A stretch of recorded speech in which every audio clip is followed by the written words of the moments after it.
Oh, see.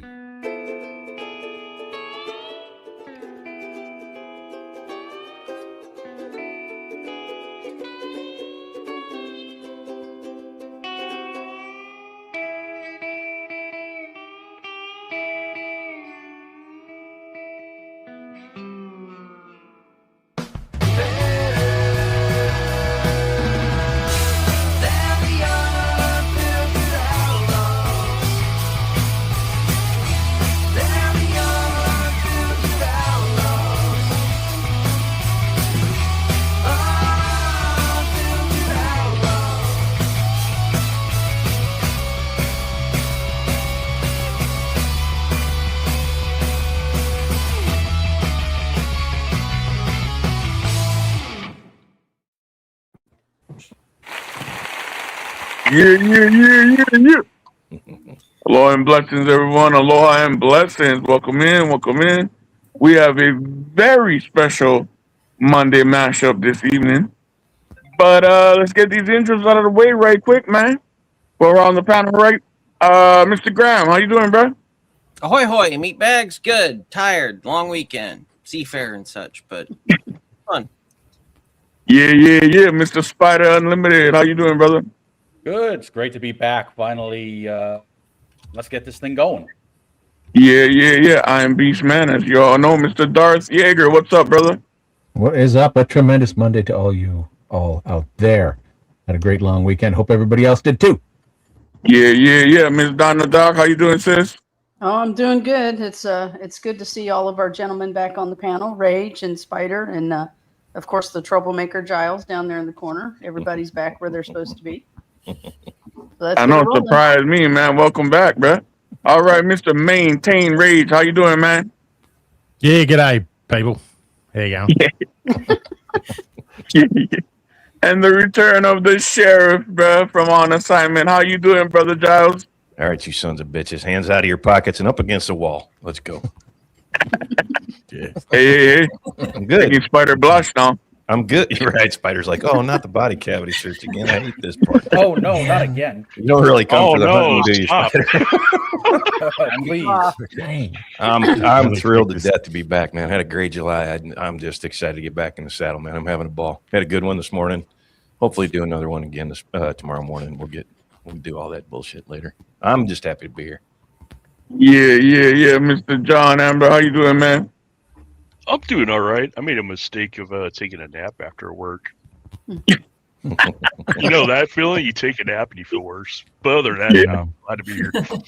Yeah, I've been there, man. And of course, the lovely Mego. How you doing, darling? Pretty good. Glad to be here. Thanks for having me on. All right. I am actually working, so I might be a little quieter than usual. Graham, man, take it away. Yeah. So before, I guess we need to kind of preface this. This is going to be a rage-centric episode. But before we do that, well, yeah. Here I have. We actually have a picture of him in the field doing the Lord's work. Doing the Lord's work. Yeah. I hope there's not a sheep in this one. I call this one. I named this Saint Rage the Cruel. Are there emus? Emus. There he is, man. All them poor little babies in Papua New Guinea, bro, getting the A1 sauce. Bless you, Rage. The depths of his cruelty know no bounds. Yeah, where's the one where he's pouring out the A1 and saying this is for the homies? I want out for the homies, yeah. Right. Well, I mean, look, Spydyr, because I don't think Mego's seen the check your email, because, yeah, we need to. This is such a good one of Beastie at his cultural seafaring day. Which one? And Giles hasn't seen it. I sent it again, just so you could find it easy. Yeah. Well, I'm looking forward to this. Yeah, Beast. I asked to learn about Hawaiian people, and it was a culturally enriching experience for Beast to share this with me. I felt privileged. Listen, Mego, I want you to know right off the bat, I had nothing to do with this. Beast This is was a all seafaring rage. people. What does that mean? This was all rage, and I just want to preface that. Never seen Privilege is Mego a funny sweat way before. to see As trauma. long as I'm not in it, I don't care. No, So Mego. we're 6 minutes Me. in, and we're already waving the rails goodbye. Oh, Nice. there it is. What a rails. Just got it. 6 minutes in, everything went yellow. All right. Just remember. Ray, do you want to preface this again? Well, this was Beastman is a proud seafaring people, the seafaring people of Hawaii, and yeah, this was a culturally enriching day that I went out there to the island, and I had no idea. It was like a life-changing experience. See them so proud on their boats. I'm too sober for this shit. Tiny shell, big Star of Moana 2. #1 sea fairy. Yeah, Oh, how sweet. that's like a Timu Jason Momoa. Eat your heart out, The Rock.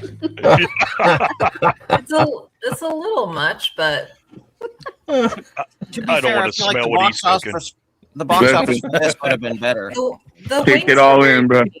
Check it. It's fucking, look at it. Fucking shit Lock glorious. it really in, can. man. Gonna need a Tiny shell, widescreen to take big all that in dreams. there, homie. Yeah, no. Stop it. Oh, So, Oh. Giles, this is your official welcome back picture. Oh, There you I'm go. so glad I'm here for this. Ah, Glad I to be might back, be are ya? You know, might see the sometimes Highlights you jump, magazine. sometimes you jump on a horse and you think, yeah, man, this is going to be a good ride. Everything's going to work out. This one, I'm facing backwards. I've been shot once. Horse is throwing a fucking shoe 10 yards out. And I'm like, oh, man, Yep. this ain't going to go Careful good. what you And wish there's a for, cliff young in fella. front of you.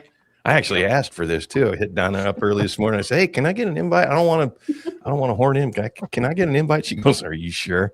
I'm like, well, what are we doing? I don't know. And here we are. There you go. So See, along when I those bump lines, somebody from this, they said, thank God.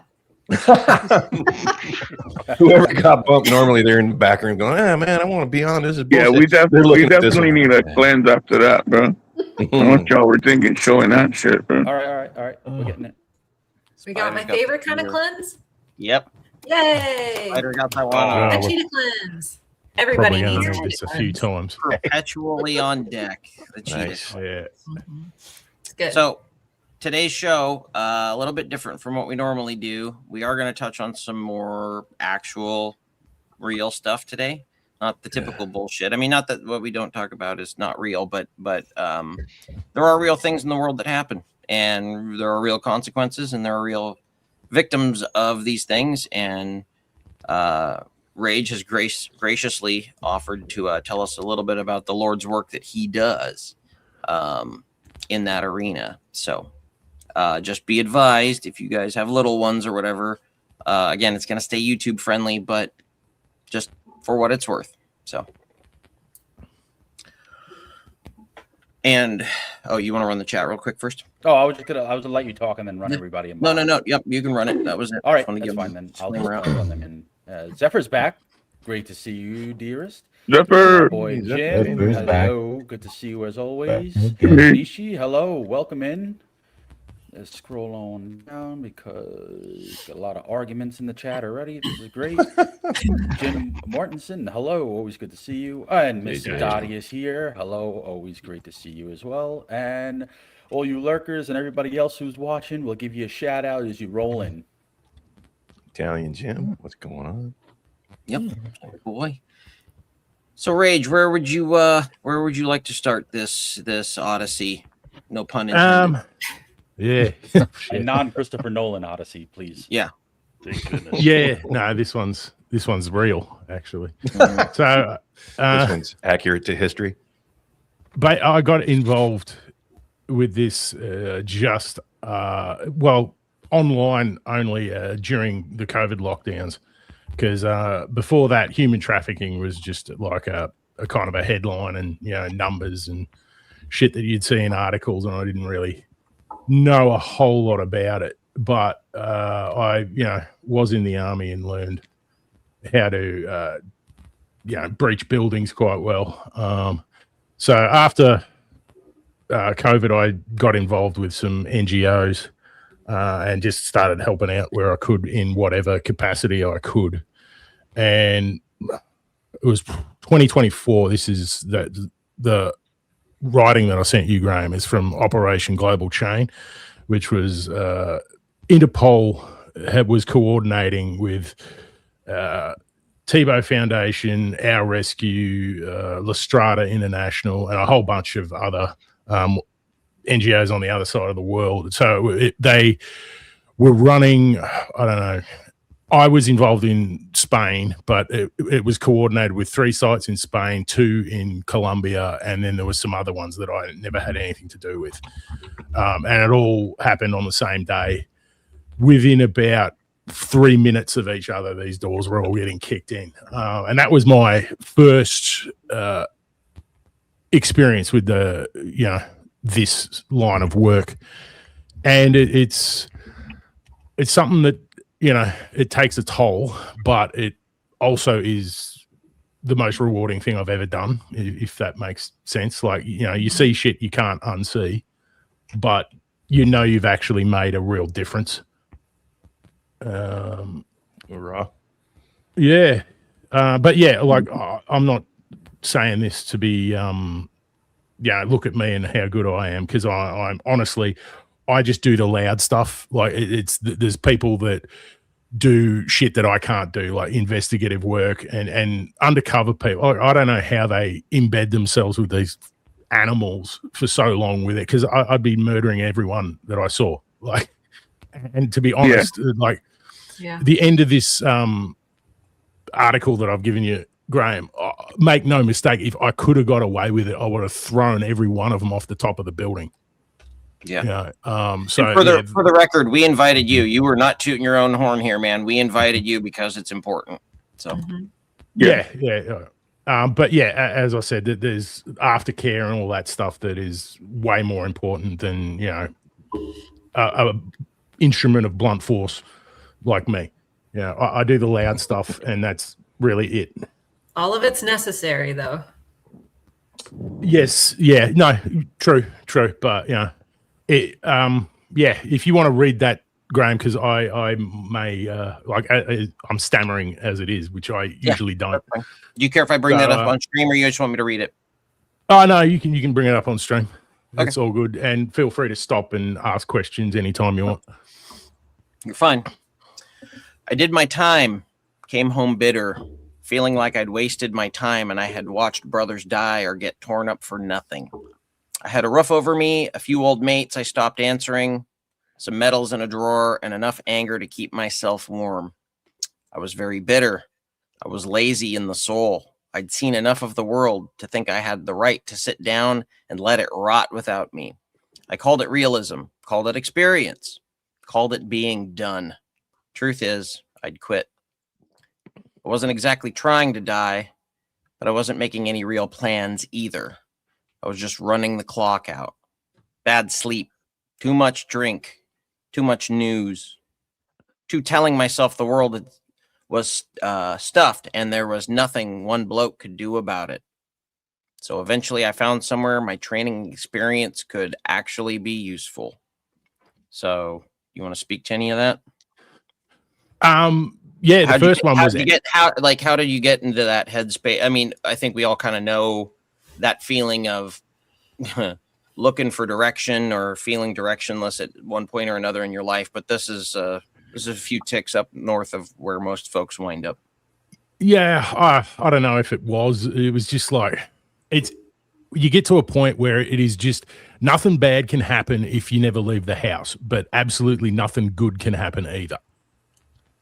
Right. And I was just happy to just be online and fuck around and let my body kind of waste and essentially just run the clock out. It's like, I won't have any more trauma here. I might get angry at a YouTube video, and that'll be the worst of it. Yeah. Yeah, I think like Graham was saying, like we all kind of have that moment too, yeah. Well, a lot of us have and it's just something ticks or something breaks in you, and you just gotta, you kind of go into yourself and shut everybody out. Or try to. That can be okay for a little while, and then you have to get back out into the Yeah, world. but I was teeing off over 10 years of this shit. So yeah, no good. Yeah. No, and Well, you gain wisdom from it, though. Yes. Yeah. Oh, I gained a lot more. But I found out about these through videos. I saw some articles with Tim Ballard, who was originally our rescue, and I was like, "This is Freedom." Tim Ballard, right? Yeah. And then I kind of started helping with them, and through our rescue, found out that there's literally hundreds of these type ones, like the Liver Fund and all them. Which the Liver Fund is a couple of Navy SEALs, so they're right up there. But yeah, they all basically do the same important work that is really, the law enforcement is so lacking in it. Bro, major. Like, we just had, sorry, I didn't mean to cut you off, but this like literally just happened. They caught this guy in Kona, and it was the internet, it's like Instagram dude or something, and he caught the guy trying to pick up on like a 13-year-old or something. And it was like fucking wild, and like brought it to the attention of the police. Like, literally had to handheld them to the guy, give him all the evidence and everything, so the police would pursue it. Wow. Yeah, if you say here's a tip or something without a case file, nothing's going to happen. Yeah. Are most of the guys that you work with, are they active duty, or are they all retired, or a bit of both? I mean, I know it has to be it's private because they can't be state aligned. The best way I can describe it in layman's terms, Sicario, how they had the Emily Blunt was the local law enforcement. So every time you touch down in a country, it is run by that country's law enforcement. They're the sworn officers. So it's their warrants, it's their arresting officers and all that. And depending on, because I work primarily in the shithole countries in Europe and Southeast Asia, they don't have like SWAT or, really high-end, high-speed guys. So like in America, this would never run because you've got trained units, and same with Australia. Like, we've got trained units that'll do it. But they might have one or two people that have breaching experience. So it's they want all the help they can get, and you kind of get sworn in with very, very strict ROE. I want to jump in real quick, Rage. How was your cooperation around the world? Let me ask you this. Did you ever leave a place, you go in, you do your thing? Did you ever have an agency anywhere in the world go, hey, not only did we like your work, can you show us how to do that on our own? A couple, but most of the time they don't like you. Yeah. And in like Bosnia Herzegovina, the UN fucking hated us. I'm sure. Wow. Oh, that's interesting. Huh. Well, if you what's her name? There's usually a blue helmet in a closet somewhere in one of those places. Well, I was gonna say, you're kind of tipping the apple over to the rotten side, and all everybody normally gets to see is the not rotten side. Look up Catherine Kryak. She was American, but she went over there and uncovered, this is shit decades ago now, but she uncovered human trafficking and forced prostitution that was essentially run by the UN or UN peacekeepers. Of course. Fuck the UN. Yeah, I'm sure it fucking was, bro. There's a pretty good movie called Whistleblower, which is Rachel Weisz. If you want to get a palatable version of it, but she's got lectures and shit all over YouTube. And I watched them, and I was like, because she was talk about brass balls. She was unarmed. She was an unarmed UN peacekeeper and did this, whereas, you know, I'm strapped with armor when I go in. And beast size.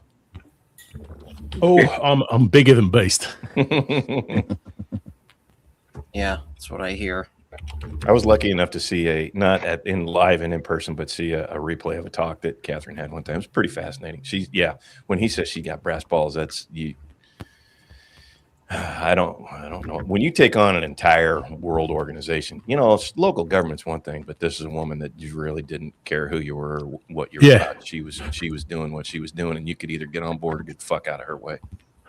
And Jim, in the chat, yes, the UN is fucking shameful. They also tried to ruin Catherine's life and career for exposing this. Got close. Oh, very, very close. In fact, if this had been pre-internet, I think it would have worked. Yep. What country was that in? Bosnia-Herzegovina. Okay. Catherine might have been Catherine Volkovac. Chechnya, Bosnia-Herzegovina. Yeah. I don't know if Serbia region will show up, but you can try it. Maybe Serbia. What was the one? But yeah, those Eastern Bloc shitholes is where most of this stuff happens. Hutus and Hutsis. I found her. Hutus and Tutsis. She was stopped by that one tangentially. I got her. You got her, Spydyr? Hey, two. Yeah. Share the screen. Yep, just found her. From Ohio. Look at that. Yeah, and Cleveland. Yeah, Rocks. Jim Rwanda. Yep. Oh, the That basically whistleblower. let That was that her. happen. Oh, okay. Yeah. I remember Yeah. that. Yeah, I remember that. Okay. So that I was just gotta her. take yours down, Graham. Yeah, no, do your thing, man. Yeah, the whistleblower. Actually, Wow. This it's her she son. is a bad bitch, and I say that with full respect. Yeah. The whistleblower. A national speaker, published author, and former U.S. police investigator. Focuses on human trafficking for forced prostitution and violence against women. She provides firsthand perspective based on her experiences as human rights investigator for the United Nations International Police Task Force in Bosnia. So, yeah, take your pick of that block right there. Yeah. Probably spreads its tentacles everywhere. Failed Cold War states after. Yeah. You know, Most of the Baltic states are kind of a mess. yeah. Yeah, and I just want to say the UN guys that were involved, they were all subcontractors. I can't remember the fucking company, but that Clinton Foundation. subcontractor. No, I'm just kidding. Well, yeah, involved No, seriously, with that. though, But like, everywhere that subcontractor has gone, the same shit happens in Africa, in Haiti, all over the world. Right. yeah, And they've rebranded a couple of times. Are you talking about Blackwater? No, not Blackwater. This is because this is like a UN humanitarian subcontractor. Yeah, he's talking about like the NGO that actually pays to hire the Yeah, guys. right. Yeah. The UN's version of Halliburton. Basically. Oh, look, the UN, as far as I'm concerned, with the brief dealings I've had with it, is just an extraction machine. Yeah. They do nothing. They don't even sweep up the mess after it's happened. Nope. And they receive a lot of money from a lot of different countries. Yes. Yeah. Yep. Well, considerably less from us now. Japan and Haile Selassie had him fucking pegged when it was the League of Nations back in the 30s. Right. Anything with the word nation in it, you can kind of look at it side-eyed and go, yeah, no, thank you. You can tell that story walking. Good Lord. Suppose they're missing that USAID money now, huh? Yep. Oh, you know, that's a really Darth. Maybe you want to key on that with Rage. Has that made an impact? Or have you noticed that money being gone making an impact on those fucking clowns? I haven't, but yeah. Again, I don't really deal with the UN a lot. No, Yeah. I wasn't sure if are you getting less phone calls or is this so prevalent that even a dent isn't gonna make a difference how much your phone rings? Yeah, it's just US money that's gone now. So there's still England and Germany and us and fucking Russia and everybody, Yeah, everyone. And, you know, So Bill Taken- Gates too. So the setup for Taken, like, oh, the Albanian gangsters, you know, that you know, I know it's Hollywood, but that's very much rooted in reality. Then those Eastern Bloc countries. Yep. Like, yep. 90%, like, Taken, I guess because it's more lascivious, is the sexual exploitation, but the vast majority is just pure slavery. Like, you're just going to be a worker for nothing now. Really? You know, we're Like going to like shops and stuff. Yeah. like the Nepalese building the World Cup stadiums in Qatar type shit. Yes. Didn't And hear then about that. no payment and fuck off home. Yep. That's brutal. Yeah. Well, Heavy. yeah. As we said, this one going to be a little heavy here today. All right. I'll you can find if I continue, Rage. Yeah, go. I started reaching out to organizations fighting human trafficking. Some were NGOs. We're just talking about that. Some worked alongside the police. Some cared for survivors after the rescue. Others gathered intelligence that eventually found its way into criminal investigations. Former detectives, local investigators, aid workers, victims advocates, good people, the kind who keep working after the cameras leave. At first, I wasn't kicking doors. I was doing the boring jobs: security, driving, moving equipment, helping wherever another pair of hands was needed. You earn trust in that world the same way you earn it anywhere else, by turning up, keeping your mouth shut, doing your job. Over time, they learned what I'd spent 6 years doing before I'd ever met them. My military experience wasn't just carrying a rifle. It was deliberate entries, breaching, working through doors where people were trying very hard to stop you coming through them. You want to speak a little bit about that, and or you want me to keep going? For the uninitiated, you want to explain what breaching is? Hard entries. So in Afghanistan, we used explosives most of the time, but sometimes we'd kick. And it's just stacking up on the door like you've seen in most military movies, and sweeping through a house and making sure it's neutralized any threats in there. Yep. Clearing one room at a time, that sort of thing. Yeah. Working through doors. Sorry, you just got that. Just before Easter, they asked if I would support an operation I still can't describe properly because of the criminal case is ongoing. Oh, I did not know that. Well, that's how often does that happen? And how long do these cases take to work through the system, Rage? Just out of curiosity. And is it based on the country that it happened in, or is it Interpol, or how does that work? Interpol's just like a coordinating agency. They So their warrant doesn't mean much. Oh no, no. If they've got a warrant, it is simply, and they will be transporting someone from X country to Y country. Interpol don't really do anything inside other than here's all our info on these guys that we've got. Now go make it happen local. And so in this case, it was the Spanish police that were doing it. And as I said, I don't really like we get the brief packets and that, but I just need to know the building and start work from there. Yeah. But as far as the jurisprudence and all of that it's the country that the action happened. And this stuff takes years to work its way to a final thing, and these fuckers can appeal. So, I could fix it on the day, but as I think most of us would want to do. The investigation had been running for months. Local investigators, undercover officers, and prosecutors had all built the case while Interpol coordinated the international picture, making sure the warrant in Spain and the linked arrests in Colombia happened together before the network could warrant itself. I'm sure that's probably a big chunk of that.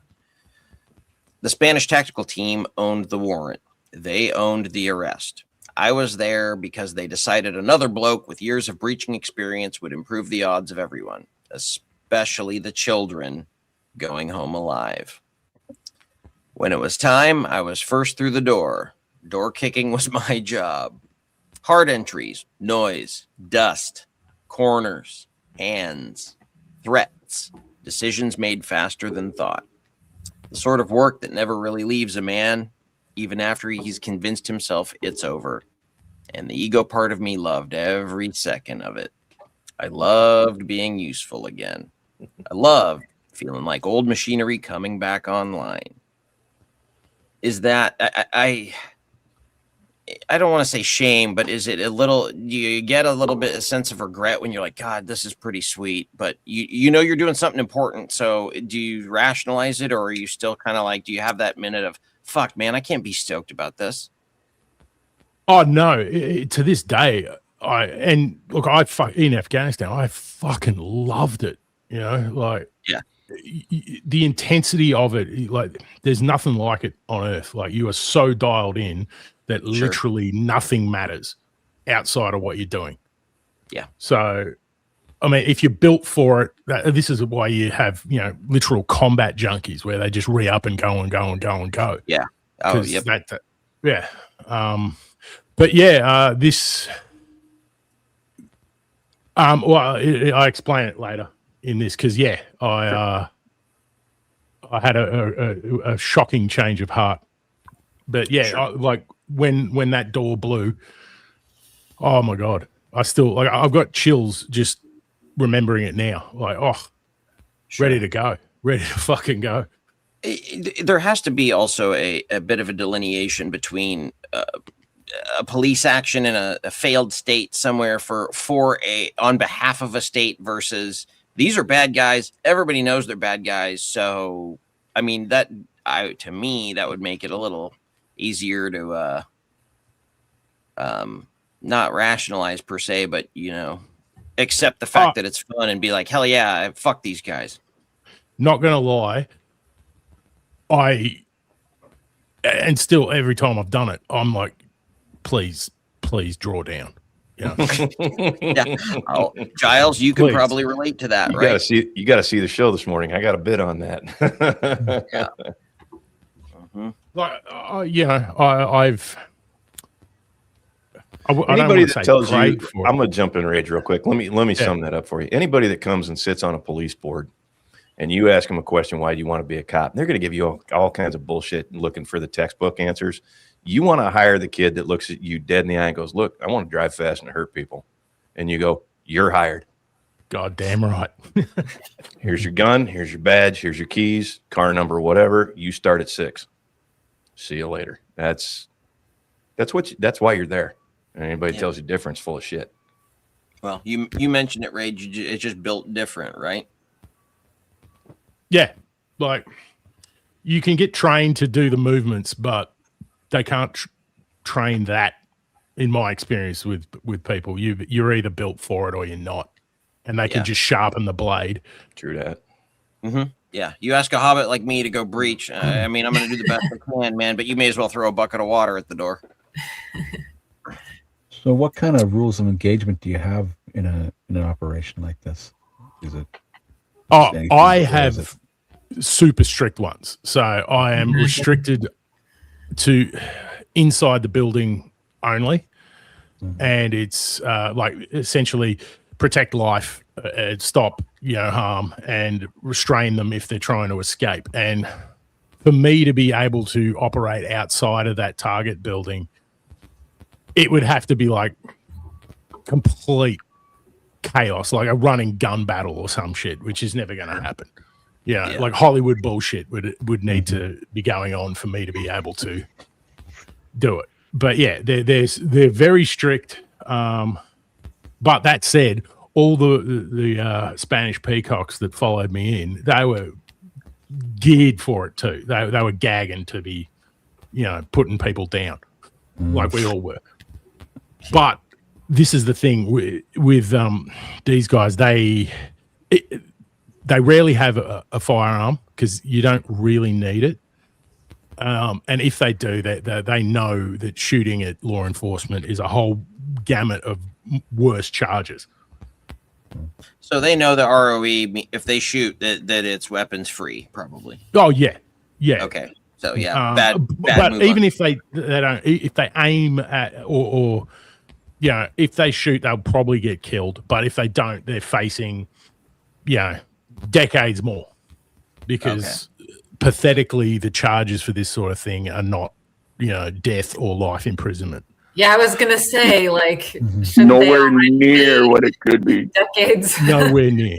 Oh, and this is why I'm just like, please, for the love of God, draw down. Yeah. Because I will turn you into hamburger.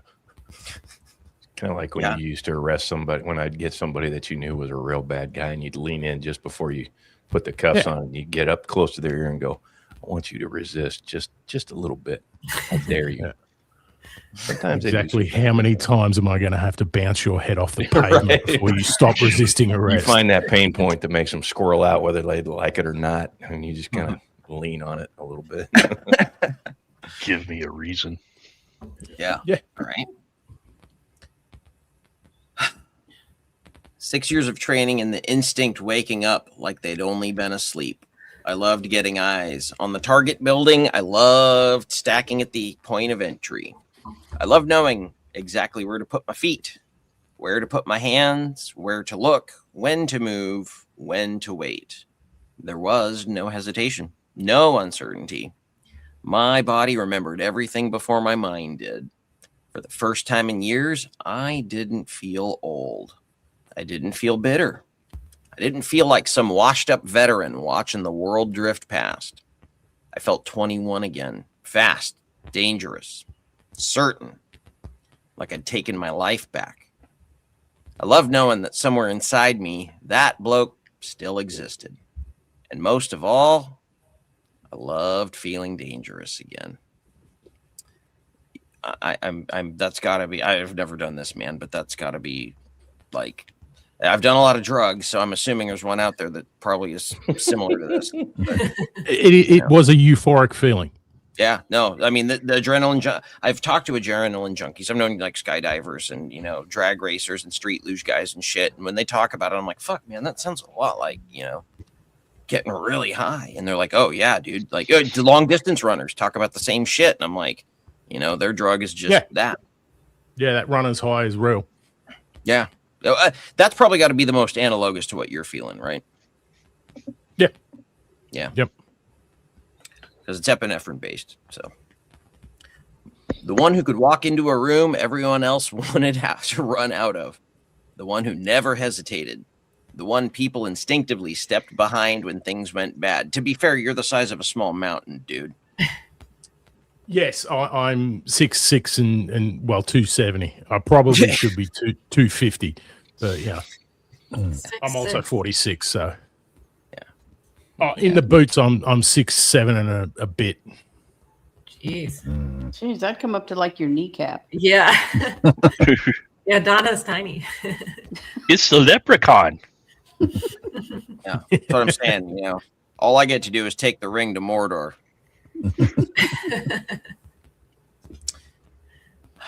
I love the noise of the door being smashed open, of boots on concrete. I heard the first suspect before I saw him. He was already shouting at someone. The sort of shout a bully uses when he's certain nobody's going to answer back. Then he stepped out into the corridor and looked at me. I watched it happen. The noise stopped meaning anything. The bravado disappeared. Whatever story he'd been telling himself about how dangerous he was died behind his eyes. All that was left was terror. Pure animal terror. For the first time, he was looking at someone he couldn't bully, someone he couldn't intimidate, someone he couldn't control. What he saw wasn't another victim. He saw vengeance in size 14 boots. So, like, that's got to be a trip, watching the guy thinking he's all big and bad. And again, like, I know they say you can, and Giles probably knows this, you guys can smell fear when a bad guy is like, oh, like literally or Smells like figuratively cat piss. shitting their pants. Like, oh Smells crap. exactly like cat piss. Like cat piss. Yep. It's Really? a real actual chemical Yep. thing. Yeah. Huh. Smells exactly like cat piss. This guy, I can remember this vividly. He heard us hit that door, and I think he was thinking it was a kid or something trying to get out, because he started shouting from inside his little space he was in. Oh. And I don't speak Spanish, so whatever. It was just fucking noise to me. And the look on his face was like, "Oh, I'm going to whip the shit out of you." And then, "Oh, you're not a little kid. You're a fucking giant man." And I was already at a full sprint running at him. And yeah, probably a rude awakening. So you got to watch the whole process of him going from, "Hey, you little shit, get back in your room," to, "Wait, that's not a little kid. Oh, fuck that guy. That's a big dude. Oh, fuck, that's a big dude running at me. Oh, fuck, that means." So you got to watch him process all of that in a couple of seconds, sort of like. Yeah, but it seemed like it was 45 minutes, even though this was probably 2 seconds. Right, because they say time. Yeah, well, that's true. I mean, I've been in time does compress in weird situations, like when you're hanging off a cliff or whatever. Time gets really sort of stretched out. That's crazy. Where were we? Oh, and I loved it. I loved his fear. I loved running him into the brick wall. I loved sending him face first into the concrete and standing on his head. As the ties snapped shut.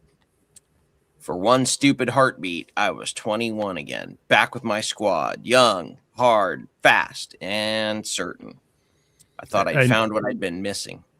I'll stop you. In the chat, Graham, I sent a link. This is kind of gives you an idea of this. This is shows the impact pretty well illustrated in the great game of Aussie rules. I have it ready whenever you. Oh yeah, hit it. It's about 15 seconds. About 15 seconds in, and that's when it happens. Only this guy wasn't running at me. He was kind of coming out of 15 seconds. Yeah, 15 seconds. All right. So pull this down. And it's kablamo. This guy was about 5'4" and maybe 125 pounds. Smaller than me. I never played Australian rules football there, dude. Sport of kings and men. All right. Here we go. After 8 games. It's a down approaching.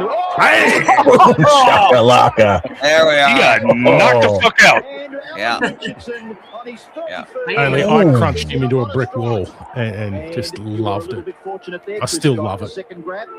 Yeah, that's all. That's all. Oh, okay. That is what life's all about. Conan, what is good in life? There you go. Top of the list. Exactly. What is good in life? Yeah. Boy, howdy. Yeah, no, he stiffened up, and then I stepped on his head too. So, Well, I mean, I think you showed a lot of restraint, actually. All right. Turns out I hadn't even come close. Then we reached this little boy had shoes that were way Munchausen syndrome. I know what you're talking about. Like, it's okay to let go. It's okay, but it doesn't register with them. Yeah. Wow. Did you draw these, Rage, by memory? Yeah. I kind of figured you and your memory. So that's beautiful. Wow. Yeah, it's beautifully described in what you wrote as well. Sad, but yeah, written. No. The room, is that the other sketch that I've got? Yeah. Okay, let me bring that up because I want to show that. So and I got that little kid in his sandals. Yeah. God dang it.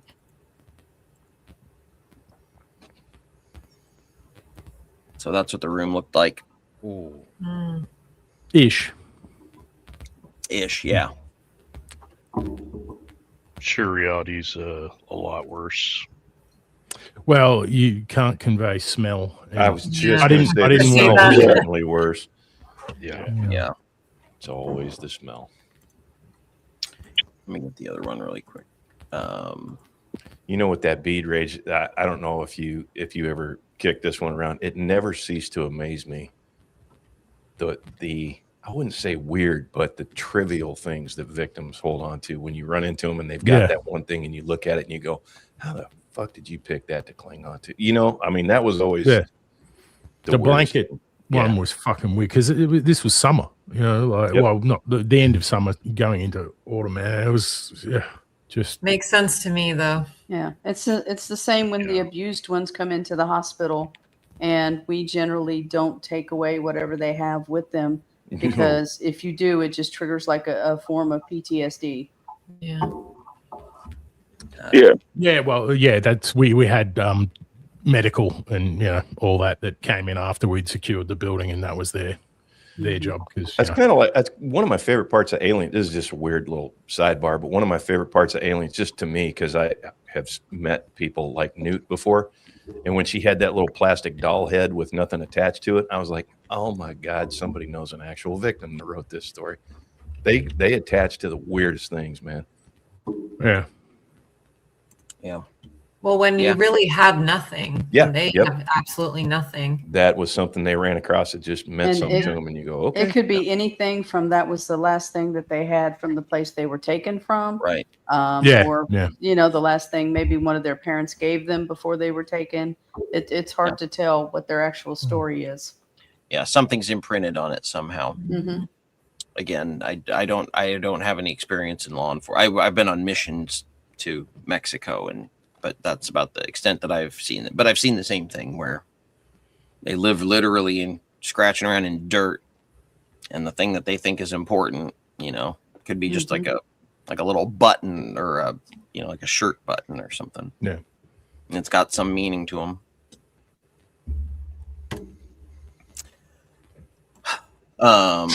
Anyway, let's get back to it. That's what evil does. It teaches children that rubbish is treasure because it's stolen everything that actually mattered. Downstairs, I thought I was the most important man in the building. Upstairs, I realized I wasn't even the point. Nobody in these rooms cared how dangerous I was. I remember looking around that room thinking there wasn't enough of me. I'd spent years learning how to fight one enemy at a time. There wasn't one enemy in that room. There were children everywhere. Then the medic shouted, "Can you get her out of here?" Then someone put a baby in my arms. I've carried rifles, packs, wounded men, blokes bigger than me when there wasn't time to do it properly. I've carried all sorts of weight. None of it came close. That little girl weighed almost nothing. She was the heaviest thing I have ever held. The doc reckoned she was 25, maybe 30 days old, less than a month alive. She hadn't spoken a word. She hadn't taken her first steps. She'd never even celebrated a birthday. She didn't even know what the world was. And already, evil had found her first. Before kindness, before school, before friendship, before love, before childhood, evil got there first. She had no idea who I was. She didn't know where she was. She didn't know she'd been rescued. She didn't know I'd have died before letting anyone touch her again. She just slept. That was when the pride went out of me. The rush went out of me. The part of me that wanted to pretend I was still in my 20s, fast and dangerous, went quiet. And there I was. Man who had spent years telling himself he was done, standing between her and the wolves. For the first time in years, I wasn't thinking about me. That was the moment. No light from the clouds, no voice, no angels, no old dude in a toga with a Santa beard. Nothing dramatic. Just a child I didn't know in my arms who weighed almost nothing. Somehow weighed more than anything I'd ever carried. God had not finished. And I just knew God had not finished with me. Amen. Yeah. That'll preach. Fuck, man. Yeah, no, it's because I basically grew up as a default Christian and then lost it along the way, and got it back right there. Yeah, I'll bet, man. I was Yeah, that'll thinking bring it back. that that baby sounds like a miracle to be so young in those conditions and still be alive. Yeah, they're actually worth the most. Mm-hmm. Yeah. So they look after them. They are. I think anybody Which who's is a parent, this is pretty hard, man. This is a hard read. Oh yeah, because I just my second granddaughter was just born, and I'm just thinking about just holding her last weekend. And this shit not only does it hit hard, but also kind of summons the demon inside you, where you just want to. Yeah. Yeah. Oh, I yeah. hear that. Yeah. Yeah. Yep. And the kind too, like how Ray was saying, like all the aftercare stuff is so important. Like of course the Rage is doing it is very fucking important because you got to get them out of there. But these kids and stuff so we I don't know how much I can actually say, but so we used to care for foster kids, and a lot of them, Rich, you wouldn't think, but yeah, a lot of them come from stuff like this, and it's not like some like this specifically will sound like a whole setup. Like I'm talking about kids this was done to by their own family members, like traded out for dope or whatever, you know what I mean? Mm-hmm. Yeah. And like they come to your house, and a lot of that just it's with them always. Like we had one girl who wouldn't eat like at all when the first few days she was here because it wasn't okay to eat. Like they wouldn't feed her at all. And if she ever asked for anything, they would just beat the fuck out of her for no reason. Yeah. So it's like shit is heavy, bro. Real heavy. Yeah. I mean, everybody thinks there's something big in their life or something crazy going on or whatever. And then at the end of the day, you can still do something about it. They can't. They're completely at the mercy of whoever they're around. Yeah. For better or worse. And where you happen to be born, you're just drawing straws, man, at that point. Some of them draw it. That's what really irritates me about the ones that, I don't want to get political, but you know where I'm going with that. With that baby against my chest, I knew I was exactly where I was supposed to be, and God was just getting started with me. Not because I was good, because God is. Mhm. God had put me there to relive my glory days. Not put me there to relive my glory days, excuse me. He had put me there to protect what he loved, standing between his flock and the wolves. When the counting stopped, 100 minors had been removed from that network across 3 sites in Spain and 2 in Colombia. 20 traffickers are now facing justice, but don't get the wrong idea about blokes like me. I got a few loud minutes. The investigators gave months of their lives building the case. The undercover officers lived inside that filth long enough to expose it. The prosecutors still have to prove it. Doctors patch broken bodies. The psychologists try to put broken childhoods back together. The carers sit with frightened children through the night after the cameras have packed up. That's the real work.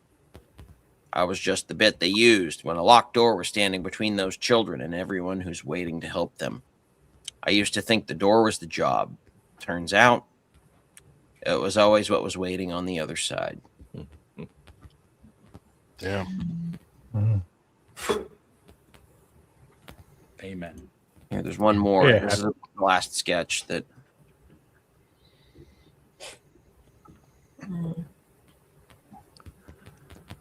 Also, I can't draw faces, so that's why. Well, you and Rob Liefeld, man. You don't need to for these. Yeah, no. It's almost worked out almost all right. Beautiful. It's almost better. Incredible. Everyone says, "Oh, wow, Powerful. you can really draw," but I can't. I can only draw certain things. No, I mean, it's really good. The fact that I know you got a wicked memory, man. Does that help you when you're trying to memorize layouts for jobs? I would assume. Yes. Yep. I would assume It helps that. for everything. Yeah. But, Yeah. I would bet. But at the same time, it also, I can remember this like it was yesterday. You know what, man? It is good. I know you and I've talked about this, Rage. You and I have talked about having a good memory because you and I have those types of memories, and the people that moments like this, or friends that were murdered or whatever, you remember what they were wearing, you remember what they smelled like, you remember where they were standing, you remember all like it was yesterday. That's the down shot. Like, everybody's like, oh, it must be awesome. I'm like, actually, you carry it with you forever. And I know you can relate, man. Yeah, it's equal parts trauma and equal parts feeling like you've actually made a difference. So it's weird. Yeah. You've made more difference than probably 100 people I know, man. Yeah, no, it's fine. I just do the entry. Yeah. Well, yeah. And I appreciate you highlighting the clerical side and the people that put months of work in. Let's be honest, man. They can't go kick that door in. Not that many people that can do what you do. So don't sell yourself short here, man. They do it. I know the time commitment is long, and the psychological commitment, especially for the psychologists and stuff. Yes, that's a lot of a commitment. But they're not. The first guy through the door gets to see it. So. Yeah, but look, the mission starts after all this. Sure, I can see that. Like these kids are like smashed into 1,000 bits, metaphorically speaking, and people that are better than me are trying to put them back together, and it's something I can't do. I don't know how to. Well, I think that just highlights the fact, like, the tribe function thing, right? Like, you do what you can do. That's you breaching doors and going in there and busting heads. That's what you do. Yeah. But it takes a whole village, right? It takes a whole tribe to put these children back together.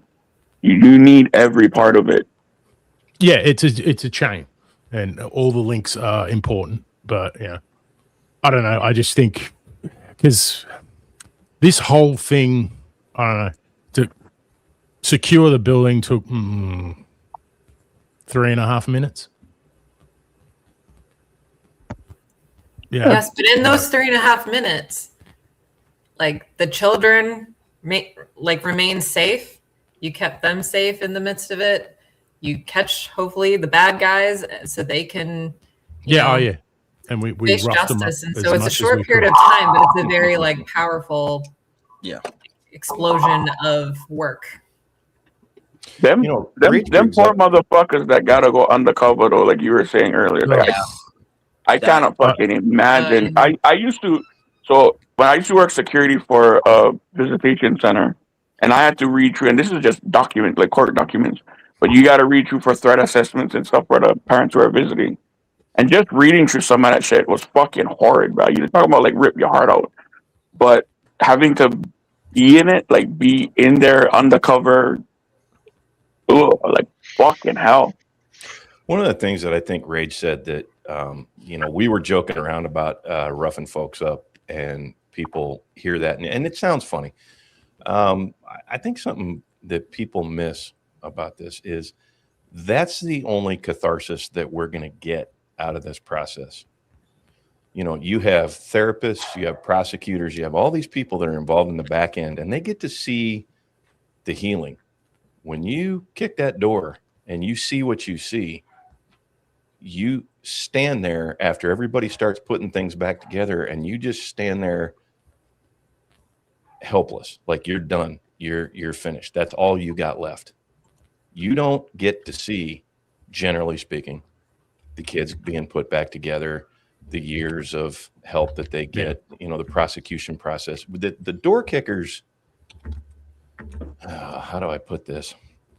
You're only going to get so much happy out of this process. Now, here's the constraint. You're not going to get out of it what you really want to get out of it. You know, part of the reason that I don't do, we'll go way down the road. I might jump in on this later. I just want to jump in on this real quick.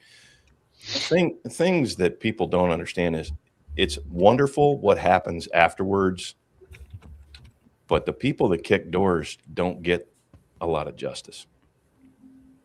You know, we get that moment and it's fleeting and it's gone. We don't get to lift a cup. We don't get to wear medals. I mean, they pin a medal on you, all that bullshit, but it's not the same. You know, the doctors work with these kids. They get to see progression. They get to see things get put back together. Prosecutors go to court. They get sentences. People go away. There is some sense of justice. Door kickers don't usually get that. So I think what started this whole process, how you and Rage, tell me if you differ from how I was on this. You have to kind of make your peace with, you got to walk away from the back end of this and just go, I did my part. That's the best I'm going to get. And then you got to live with that. You know, you can follow cases down. Don't get me wrong. You can go to court. You can do this and that. You can, but you typically don't see these people afterwards. And you always kind of wonder, how did it go? You got your good ones and your bad ones, and they just kind of fade off in the distance. And that's hard. You know, we have, here's what I'm looking for. We lack a sense of closure. This process has closure eventually for a lot of people in it, but not the door kickers, because you ain't there for that. You know, all you're going to get is that 30 seconds you spend with that bad guy. And if it goes your way, great. And if it doesn't, you just kind of throw them in the back and go, fuck, you know, and then you go on to the next one. And it's just over and over and over. So am I wrong? What do you think on that, Rich? You are pretty much 100%.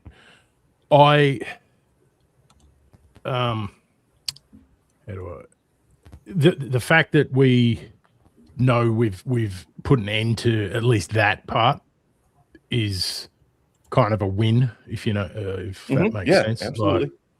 Like, we got them out of there, so at least it's not still going on. But yeah, as far as like some of these fuckers have had, like, you know, 5 year suspended sentences and shit, and I'm like, I would have given you 5 9mm shells. I would have taken this son of a bitch for a ride under the railroad tracks and just ended it right there. But that's chiefly why I couldn't fucking do that, bro. Yeah, I mean, I'm not only that, I'm fucking fat and sloppy and out of shape. But I mean, even if I could, I couldn't, because I you know, Minecraft him. I know I would. That's just the personality I have. I'm going to set Rage up for this, see if he can take this. I'll tell you what I did.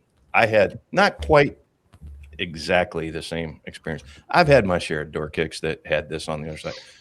To be fair, when I worked, we were just coming into human trafficking. I'm talking early 90s, when you just realized people are being funneled out of the Baltic states and they're being sold into sexual slavery in the U.S. And you go in, you do your door kick, you take those people and you hand them over to feds, and then you kind of lose track of the process. And it's not just that. There's other, calls you go on. I'm not going to sit around and tell war stories. I've had way more than my share of horrible stories where you don't get justice. Just isn't what you think justice should be. All right. Here's what happened for me. Now, Rage did his thing, and that was amazing. I turned a different route. I hung it all up together and walked away because I figured justice doesn't really exist, and I'm doing a whole different. I'm wasting my time, and I'm going to do a whole different. What I did wind up eventually, I got to work with veterans, and I got to put prosthetics on veterans, and I went, all right, that's my jam. I want to do that. I'm going to put these guys back together, and I just invested myself fully in that. And then eventually, you kind of tail off into, you know what, the world is what it is, and you make peace with it eventually, or it destroys you. Fortunately, I made peace with it. Go on my way. But you got to kind of channel that eventually. Door kickers, eventually, you just kind of work into something else, and you go, all right, I might have to figure out how to help people. Oh, yeah, door kicking is a young man's game. So that ain't no shit. Not gonna lie, I felt it on. Hell, I jumped out of bed and almost broke my goddamn foot the other day. I mean, let's. I'm getting up there, but it's not just that. I mean, you realize you're older, but you also realize you get a different sense of justice eventually. You learn your role and you learn this is my part, and you go, okay, that's as much as I can do. I'll tell you the part about holding the baby. This is the weirdest thing. I'm listening to that whole story. And what really struck me is there's a battle mindset for people who are bent to it, and you're in it, and then all of a sudden it stops. And it's usually when you run into the victim. I have never been more helpless in my life than when I look into the eyes of a victim and they go, help me. And you're just like, oh shit, I'm out of tools in my bag. I can't shoot anybody. I can't hit anybody. I can't blow anything up. I'm out of tools in my bag. And you're like, uh-oh, now what? You feel pretty goddamn inadequate at that moment in your life. So when you made that analogy about holding on to that baby and it was the heaviest thing you ever held, that ain't bullshit. That was like trying to pick up a fucking anvil, bro. Like, I've walked around with a kid in my arms, literally in a stupor at a crime scene, like looking at people going, what do I do? And it'll separate your head from your shoulders. But eventually, unfortunately, it takes a long time before you realize, here's what you do. But you go on, you make peace with it. I think the door kickers I would like to see more support for people like that because it's tough. Because everybody else down the line, that's what they do the hard work because it's arduous and it takes years. My door kicking days are easy. Boom, shit's over, like you said, 3 minutes. The problem is at the end of that 3 minutes, you stand there and go, now what? And you're just lost. And there's nothing. So, you got to go out on your own and find how do I put the pieces back together for me? We have younger nurses in the field that don't understand when we have these psych victims brought in and we have people brought in from situations like this, they don't understand that we're actually not seeing the worst of it. They think what we're seeing is the worst. They didn't see the person in the conditions. They didn't see the person, the look of hurt and the look of shock and the look of, oh my God, I might actually have a chance, when these people save them from where they're at. But then when they're brought to us, these people just shut down because they don't know what to do with a second chance. It's hard, man, when people stare at you and they're literally, there's a look in somebody's eyes when they're literally at the end of their rope. Mm-hmm. And they look at you and they finally figured out in that split second, are you here to hurt me? Or are you not here to hurt me? And then they figure out you're not. And then they look at you like, help me. And you're like, oh shit, I'm out of tools in my bag. I've seen guys that do great with that. And I've seen guys that have been doing this shit for 30 years and just get destroyed by it. Yeah. But, I think my favorite part of that whole story is where Rage brought up, God works in mysterious ways. Now, for me personally, I had my incident where God stepped in and tapped me on the shoulder and said, come home, you're done. And I went, great, because I can't take this shit no more. And it worked, and it was great. And he pointed me in a different direction, and you go on that way, and everything works out. I wish a lot more fellas would recognize that moment, and ladies that do this. But, and I've had a couple of guys that were in those moments that come to me and they go, hey, what are we doing, man? What the fuck is going on? I'm ready to just eat it, and you go, no. Look, here's how I frame this. God wouldn't put you there if you couldn't take it. And that I have yet to see that be untrue. So now you're going to have a hell of a time, but go ahead, Rage. I'm sorry. Well, it's like Matthew Marsden, he was schoolboy in Rambo. He's an actor. And I started following him during the lockdowns and shit. And he was kind of one of the people that through how he live streamed was like, what I was doing was a waste of life. But he said, God never gives you what you want, only what you need. Yep. And I don't know if that's his quote, but it's 100% true. Amen to that. That will preach. That will preach. God doesn't give you more than you could carry. It's heavy. Don't get me wrong. It's heavy. Oh, yeah. Well, and he's there to carry it with you. You don't have to carry it by yourself. That's right. Gail the crap. Yay. Hell. Yeah, and it's usually something like that, bro. Like that little kick in the head that'll make you change your ways and stuff. I will say this too: the people that, and to be fair, Little McCoy, her mother, was a victim advocate for many, many years. Those people are very, very dedicated at what they do, and they live for this kind of shit. So as much as people like, Rage, me, other folks love kicking indoors and, whooping ass, those people love what they do for the kids and for the process just as much as we do, if not more, because that shit takes them years. I ain't lying. Yeah. For us, you go in, you boot some doors, you slap some fucking people, and it's kind of over with pretty quick. But those people got a long haul, man, and it's ugly a lot. Ours is ugly once. Theirs is ugly for years. So the people that do this on the back end, I got nothing but respect for them. I'm very like, strong people. They have to be very strong. Absolutely. I couldn't handle 3 minutes of that shit. And these people do this for 3 years, 13 years, whatever it takes. And I'm like, God dang. Prosecutors, God love prosecutors that really, get paid shit and do this because they love it. They are. It's also tough to imagine, I think, if you're one of the people that has to do the undercover work in one of these organizations. Oh my God. And having to be around. I don't know how they can do it every day for, months, years at a time. I'm going to tell you a story about some of the ugliest shit I have ever seen in law enforcement. It is the people that got to become these scumbags, because it ain't just some, little Halloween mask they're wearing. They got to become these people. And I tell you, I've seen people destroyed by that work. It is brutal. Hell, I know polygraphers that can't sit through a whole interview with a child sex offender because it just wrecks them halfway through. And people that do this shit undercover, if you have never respected cops, go hang out with somebody that lives with these scumbags for real for years on end. Oh my God. It's horrible. I have a friend in Manassas who is in this type of work also, and it's got to destroy him because he's like Rage, and he can't talk about anything that he does.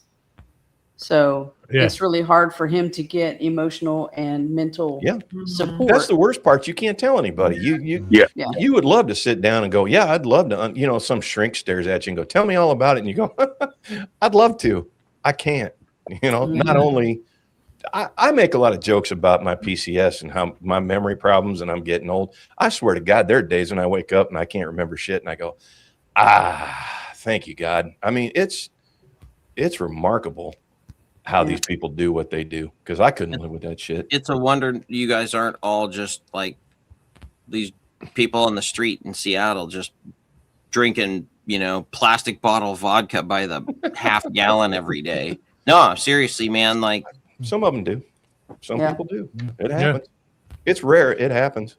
And you can't, unfortunately, I will tell you this. Rage, you tell me if I'm lying. There are some people that do this that just get broke by it. No matter how you try and help them, it ain't going to happen. They just. 100%. Thankfully, I haven't met them in this line of work, but in the previous vocation.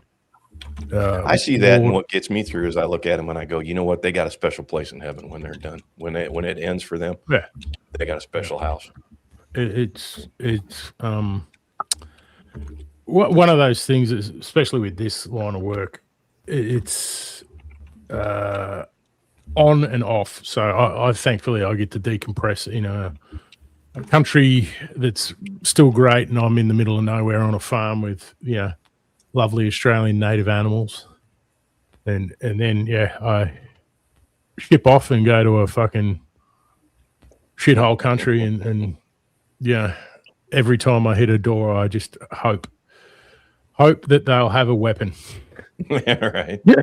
Well, God bless you for still doing it. I hung my spurs up. I can't some time ago, so I God bless can't you for not. still doing it. I can't not. And the Someday. thing that is, well, eventually the body will tell me Yeah. when it's over. Yeah. You But, know what? It's not just the body. God will, I'm telling you straight right now, God will reach down, tap you on the shoulder and go, that's enough, brother. Come home. It'll be over. I'll believe you. Because, he told me what I had to do, basically. Yep. And I'm like, well, I'll just hit the operational tempo as hard as I can while body still works. And there'll come a day when it doesn't. And hopefully that won't be in the field. But yeah. Graham, I sent you a picture because Giles said something about the look in victims' eyes. And the boy that had these sandals that were like double the size of what they should have been. He had the eyes of a 46-year-old. Oh my God. Yep. That's the worst. There ain't nothing worse than staring at an 8-year-old and you look like you're looking at an 80-year-old. It's I looked like one of I the was most unsettling things you'll ever see. I can't, and like also just there was no there wasn't fear, there wasn't hope. It was just the 1,000-yard stare. Ugh. Yeah. Numbness. It just looking at me, and all I could think of that was that when you look into the abyss, it looks into you, and it stares right back at you. Yeah. And I think a lot of people that if you listen to these stories and you hear this, I look at a lot of these things like William Peter Blatty looked at his work, The Exorcist. I can't explain to you the existence of God other than to show you what evil really looks like. Yeah. And if you understand that evil really exists, you cannot deny that God really exists. yeah, 100%. That also helped me, and I want to that little piece of shit. I can still remember his shitty fucking goatee that was like a Jack Sparrow fucking rip off, but bum fluff, Vividly remember it. And I vividly remember him thinking he was tough and hard and all that shit. Yep. And then when he actually saw a grown adult, it just went he pissed down his leg. Yep. They're absolute cowards. That is one of the best feelings in the world. If anybody has never put a hand on a throat of a bad guy before, I'm here to tell you, it is one of the finest feelings on the face of this earth. I can imagine. When you take somebody that's abused a child and you snatch them up by the collar and you smell that cat piss smell and they know their life as they know it has just ended, it is one of the most beautiful things. That is kind of your payoff, He when I stood on his head, it was like I was stamping out a cigarette butt, and hearing him kind of make a noise as his head was getting rubbed against concrete warms my cockles. Yeah. Yeah. Any of the liberals that might watch this VOD, I want to hand this to you. Oh, that's cruel. It's this, it's that. You know what? I want you to spend 10 minutes with one of these kids that's been abused by one of these. They're welcome to come with me next time. Yeah, and then you come back and tell me how I'm the cruel one. That's one thing I've noticed. A lot of the people, and again, I haven't done any breaching or law enforcement. I've just done mission work in, parts unknown of the world. But when you've been down in, Graham, just as important. Well, whatever, man. No, I don't. I mean, it absolutely. One half of a dozen of the other. But when you've been with people who, again, by no circumstance of their own, and seeing them, what lights their day up or just scraping to survive, anybody that sits here and talks about, what about the rights of the criminal and, the justice in this? It's like, what? You need to travel just a little bit to see just how fortunate you are, just how bad it can get, and just how little you are doing to help even one person in your life. I'll push back on that a little bit, Graham, totally. But You want to see what it's like, bro? Go sit in a family court here Oh, family where court, you live. fuck you up. Well, fuck. No, That's like Oh, wow. real talk. You know what I mean? Like, and then they want to talk about how how you gotta have compassion for the guy. I'm like, nah, bro, none, zero. Cut her fucking cards and leave her bleeding in the street. What she did to these babies. You know what I mean? Like, because we have to go a few times with the kids to court and when they testify and stuff, and it's like, it's wild, bro. It is. Yeah, I these will people say- have earned free trips 6 feet south. Oh, I yeah. will say, and this is not a beast. You know me, man. I've spent a lot of time over there. This isn't a knock. There are still. I don't know about today, but there were when I lived there, there were parts of Hawaii where a lot of that shit was happening, and I was sort of appalled, where I was like, "This looks more like Mexico than the United States." Mhm. And you know what Yeah. I'm talking about, beast. I will And- Same take thing with parts of Australia. I will take a second to take this in a positive direction because something just occurred to me. We got 1, 2, 3, 4, 5, 6, 7, 8, 9, 10. We got all kinds of people here. Here's what's always given me hope about this whole thing. You run into a victim. You run into a bad guy that made them a victim. That's 2 people. The thing that has always given me hope and heart and made me sleep good at night is around those 2 people, every process I've ever been in on something like this, there are dozens, several dozens, hundreds of people. So for every bad guy that you see that does something like this and every victim that your heart goes out to, keep in mind, there are hundreds of people that try and make it right. So if you ever think, oh, the world is so evil, it's such a bad place, there's a few scumbags out there, don't get me wrong, but the numbers are definitely on our side.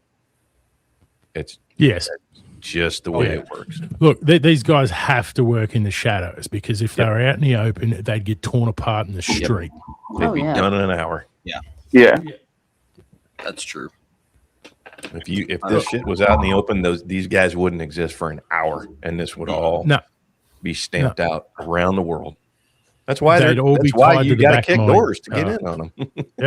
Yeah. But okay, here's a happy one because Mego, you'll like this story.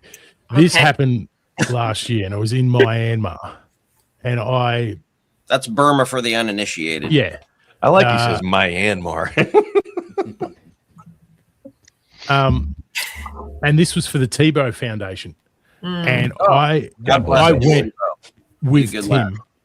and Tim is the realest motherfucker you will ever fucking meet. He is one of God's soldiers, and I will never hear a bad word against him ever. Yep. And so yes, Mego, he went with me. He hand on my shoulder as we went through this door, and he was completely unarmed as well. Okay, We're in the Lord's armor. Yeah. Wow. And fearless because he was doing what God told him to do. Yeah. And humble. Oh my God. moment. So humble. Like I didn't know who he was. Like I kind of did because I knew him from the NFL days, but that was a while ago, and I didn't really care about the Broncos. But I'm a die in the wool Gator now because he's a fucking real one. I can't. Yes, we're chomping. He's the realest man I've met, and for him to have the means that he does and be doing this with his life just tells He's you always done that from the time he was in college. He was using, the notoriety that he had for God's glory in whatever capacity was his purpose at the time.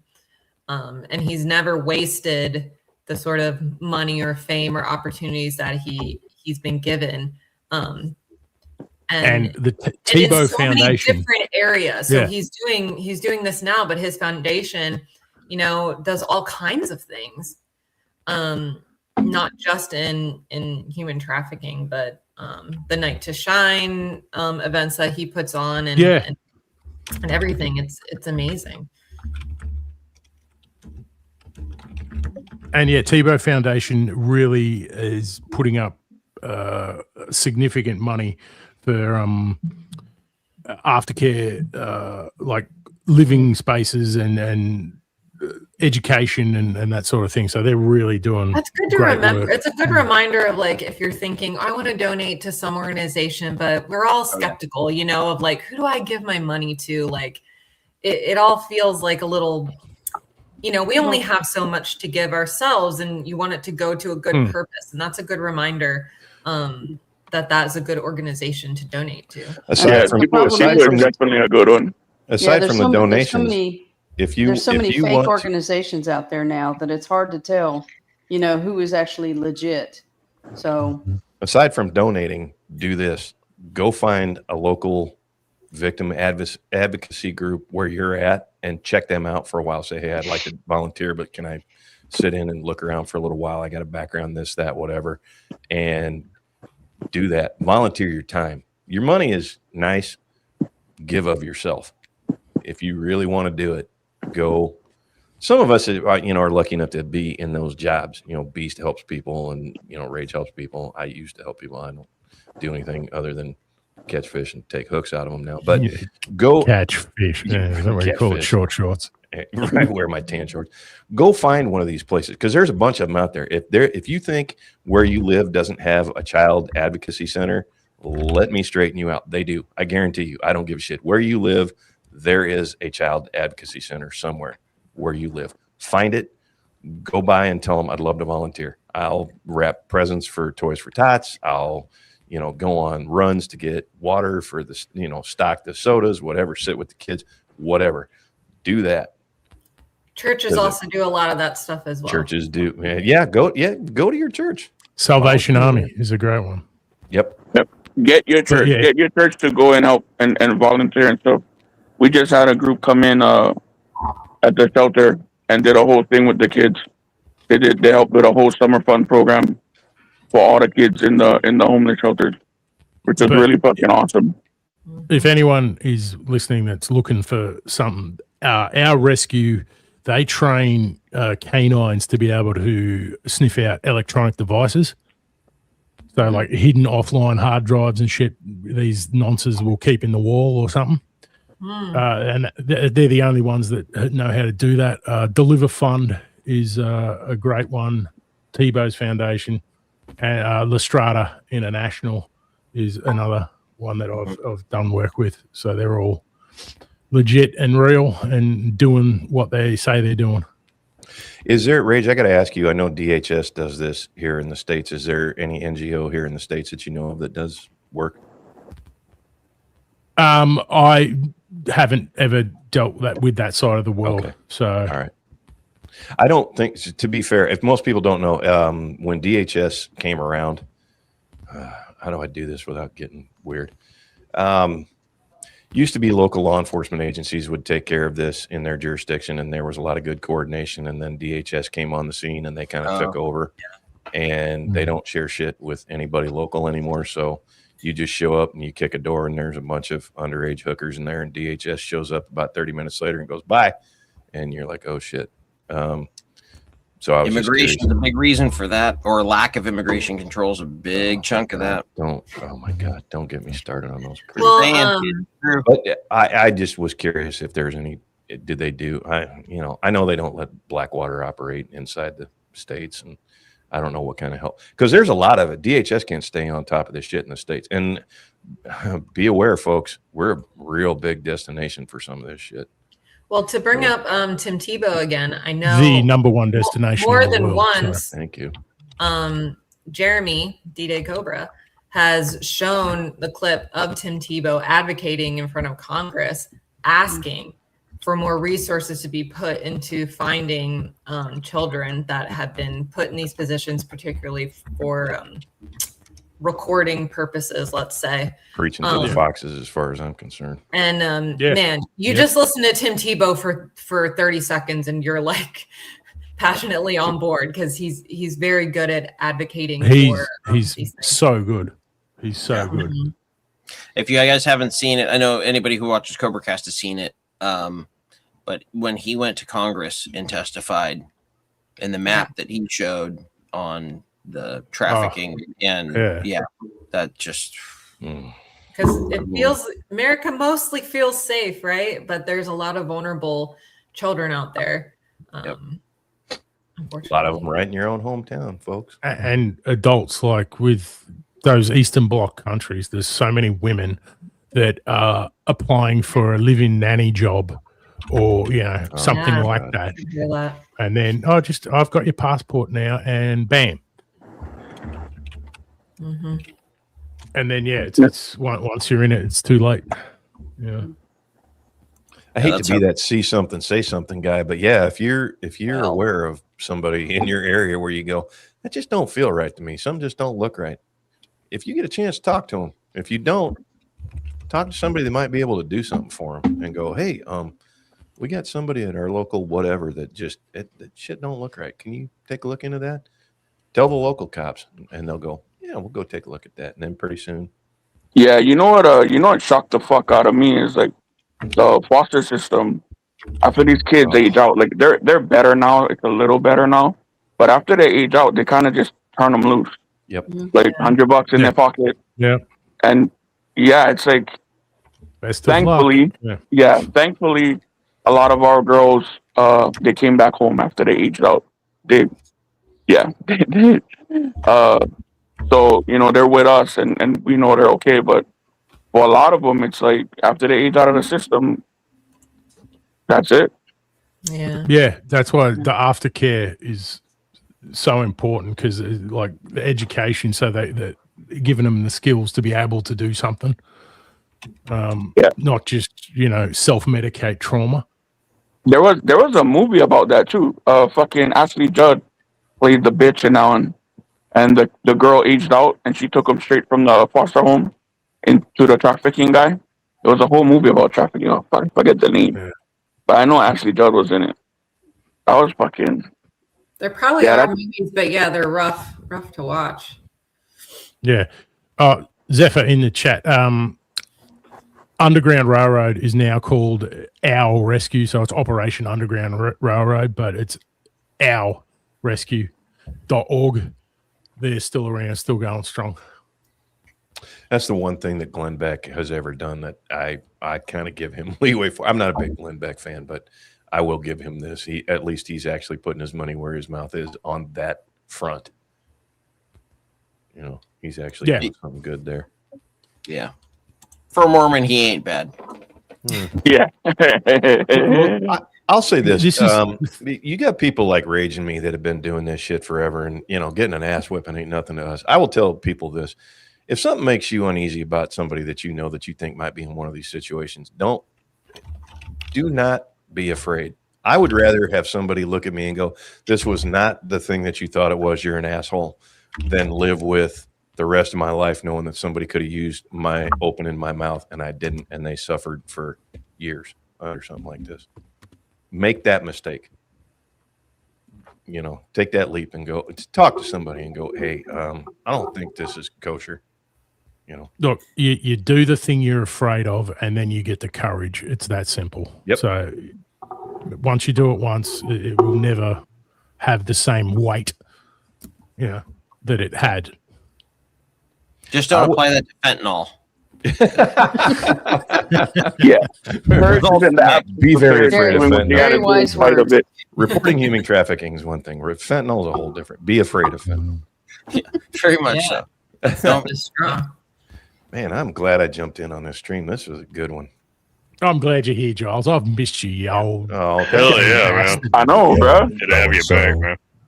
Thank you. I was glad to jump in on this one. This is a good one to open up on. I think people don't understand the scope of this. It's not. You see the Sound of Freedom and you go, oh shit, that's something that happens, around the world, not here. Bullshit. That's next door, folks. It is next door. I'm telling you. You think I'm full of shit? I can walk 3 blocks from my house, bang on a door. Somebody in there is being held against their will. If you think I'm lying, go try it. It is everywhere, man. Yeah, just a couple years ago, they busted a house over out in Eva, and just full of fucking women. Hawaii is a huge fucking hub. Yeah. For Asia and shit. It's a great hub because you got a lot of good transportation in and out of there. I was just going to say, it's planes, that kind of midway for point. the whole thing. It's a good jump point right there, man. Why do you think we held it as a base forever? That's just like in El Paso. They would come across the border on the Yep. buses. Right across They from have a Juarez, they have a day bus that comes over from El Paso to Juarez, and they would bring their kids over and stand on street corners, and they would sell their kids on the street corners for housework, for yard work, for whatever. And how are you supposed to get your kid back? You're not giving them phone numbers. What recourse do you have if you decide I'm taking them? Yeah. Mm. Yeah. Yeah. And $20 here, my 13-year-old will come clean your house. And if they're lucky, you turn them loose, and then they got to go home and make that split from 5 different houses. Yeah. Right. It's fucking brutal, man. It's brutal. Yeah, I know someone who, a coworker, someone she knows, his family sent him here. He was 11 to live with an aunt and uncle, but he was a dishwasher. He went to work and had to send the money back at 11 years old. Yep. And you don't think of that as like slavery, I guess, but really he's not allowed to just be a normal kid. He has to be sent to another country against his will. That's one of the things that always set me sideways. I think about my childhood, and then I think about these kids growing up, and I go, "Oh my God, how did they survive, man?" I had it good. I didn't have anybody knocking me down for everything I had in my pocket every single day. Right. Yeah. Kind of makes the whole the drivers haven't been updated for your microphone or something. They're like, it's the end of the world. Well, maybe not really. Yeah. It kind of puts it all into fucking perspective. You know what I mean? That's what I'm saying. And like I was saying, Beast, you know what? I'll include Hawaii. Anybody from the mainland that's bitching about America, at minimum, get off the fucking mainland. Go somewhere else. Mexico, get somewhere else. See what the rest of the world. Dart's been kind of quiet through this whole thing. I got to ask you, brother, you got a lot. What I know you're in God's country up in Canada, but do you see the infiltration? And it's kind of a harsh word. Do you see the diversification of your population in God's country there like they do in Toronto or Ottawa or any of the other spots in Canada? Diversification. Yeah, well, that's a very, very nice way to put it. Yeah, it's happening everywhere.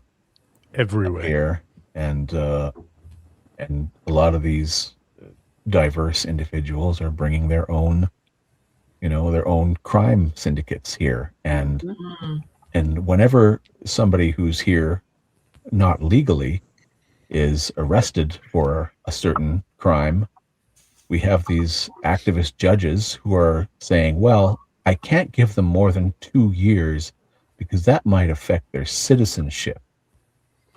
And you think, but you're committing horrible crimes, but yet these judges don't want that to hurt. I shake my head a lot, but this is happening all across this country. How do those people sleep at night? Yeah, exactly. Yes, they sleep comfortably because they have no fucking conscience. Yeah, God. they must not.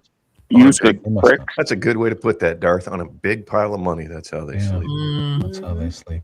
But that's like all the nurses that we have coming over that they have contracts with different countries, because they think it's better labor. Half of the nurses can't even speak English. So how are they taking care of their patients if they can't read the medications right? Can't talk to their patients, but they're purposely bringing them in to solve the nursing shortage, getting them houses, paying them, $45, $50 an hour to come in, and basically no taxes, no nothing, because they're not citizens. Crazy. Yeah. that same thing is happening in the healthcare system up here as well. Yeah, same here. But don't they have to pay taxes? Don't they No, need ma'am. like a social security number? No, ma'am. Oh, what really? they do I don't know is- about what the states ones are- here do. Yeah, what the ones here do is like from the Philippines and Haiti and everywhere. They come over saying that they're going to immigrate, but then once they get settled here, they go back to their country do their for 1 rotation month and every they're out. year. Yep. So that way they keep their citizenship in their own country, which means since they're not a citizen here, they don't pay anything. Well, doesn't it come out of their paychecks though? No, ma'am. Really? They're contractors. No, That's a ma'am. whole, they're contractors. They don't. Yeah, they pay their own. Contracted. Okay. Air quotes, pay their own taxes quarterly, and I was thinking, I work with a lot of people who came to this country recently. Let's say they all have social security numbers and things, so I know that they pay taxes. But oh, good. Well, that's a start. Oh, so they did it correctly. yes, well, I mean, I don't know how they got here, but you know, the government knows they're here. Do we have something to get? Do we have something to lighten this up after the end of it? I hate to be the guy to break up the party, but is there something we can do to have? I mean, Beast has a disco video. Yeah, we got Donna at the club, man. Here we go.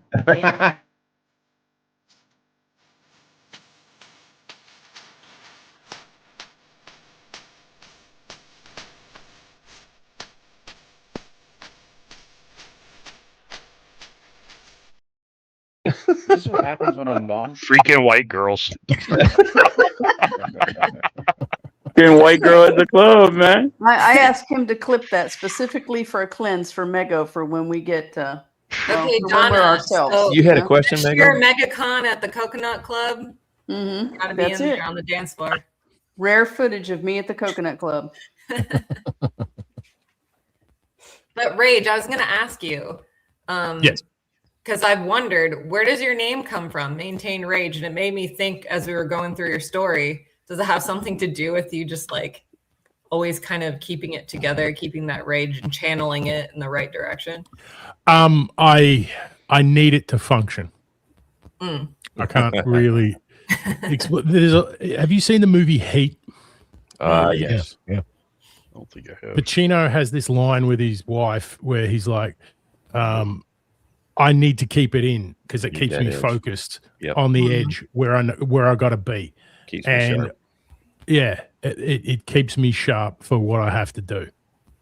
Because, yeah, it as much as I am supremely confident in my skills that I will be a victor, all kinds of things could happen.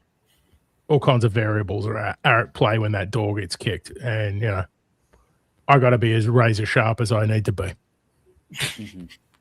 Yeah. You got to have, I will tell you this, you got to have a hate on for bad guys to do what you do. Oh, yeah. Yeah. You know, I don't, not a lot of people get this. I think you wind up in, when we were talking earlier about people are born into this and you're kind of bred into it, and you can train people to do the right things and you have muscle memory to do this and that when you're supposed to. And that's nice. But the drive and the